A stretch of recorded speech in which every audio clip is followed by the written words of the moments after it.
Hi guys! Welcome to the vlog. So ipatanan ako sa inyo among baligya nga mga metal cladding. Tanawa.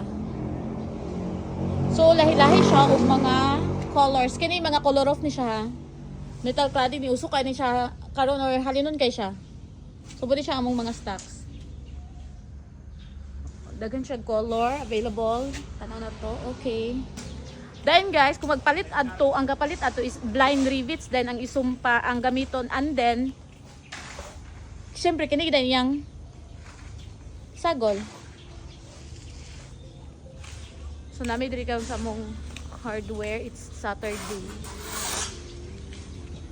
Hollow blocks. Guys, mo ni ang among gipang kumpra sa Cagayan. So mo ni ang sakay sa canter namo basta magkuha siya sa Cagayan. So ang Cagayan is mga 2 to 3 hours away gikan din sa mo.